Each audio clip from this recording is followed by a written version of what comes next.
Welcome to the Rustic Garden. Today I want to talk to you about using neem oil, 100% cold pressed neem oil.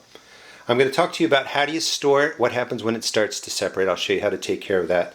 How do you make a basic spray with the neem oil, and what is it and what it's used for really in a garden. And it's used for two things primarily.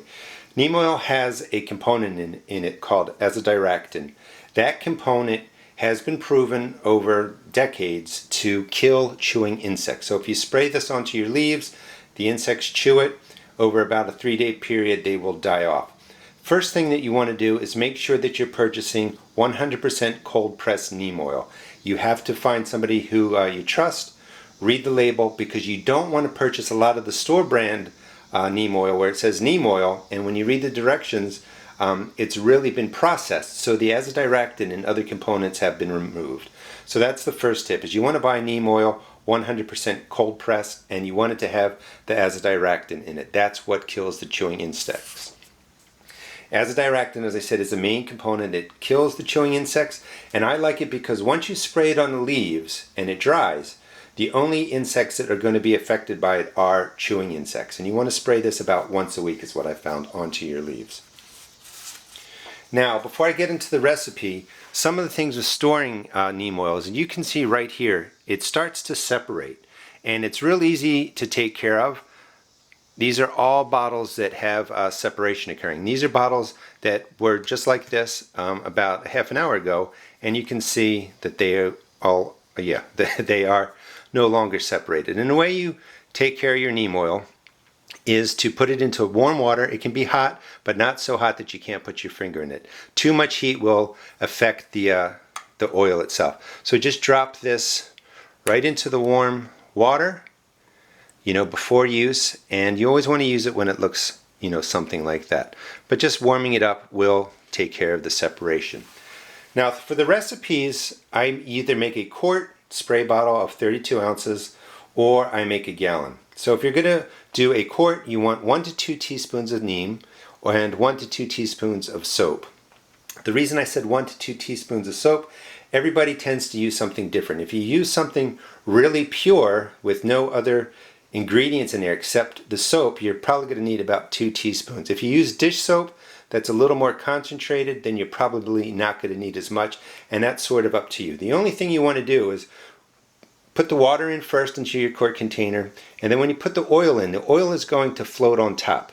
You want the soap to break the oil down so that it mixes into the water. So put in a teaspoon first, shake your bottle, and if you see the oil still floating on top, then add a little more. And at the point where it no longer floats and it looks like it's been dispersed through the water, then your spray container is ready to go. You also want to use this all within 1 day. You don't want to make a quart and then let it sit for a week and use it again. It's just not going to be as effective. If you're going to make a gallon spray, you definitely want 1 to 2 tablespoons of neem into the gallon of water, and again 1 to 2 tablespoons of soap. And I guess again, to use the word for the third time, is you don't want the oil left floating on top of your water. You want enough soap so that the oil will be dispersed through the water. Now, oil, soap, and water is great for treating the chewing insects. I use it on all of my cabbages, kales, and related, and I really have stopped the green cabbage looper from devastating my garden. If you have powdery mildew, you can do the recipe that I just showed you, and you can add 1 teaspoon of baking soda per quart or 1 tablespoon of baking soda per gallon. So it's pretty much, a gallon is a tablespoon, a quart is a teaspoon. The baking soda will help fight off powdery mildew. Baking soda is sodium bicarbonate. Some people don't want to put a lot of sodium onto their soil. They get concerned about that. You could also use potassium bicarbonate for a replacement of the baking soda.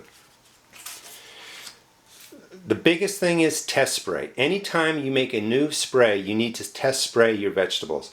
Each vegetable will have a different tolerance to spray, so basically spray 1 or 2 leaves of each of your plants with whatever spray you make up. Wait 48 hours, and if there's no damage to the leaf, no burning, no browning, then go ahead and use your spray.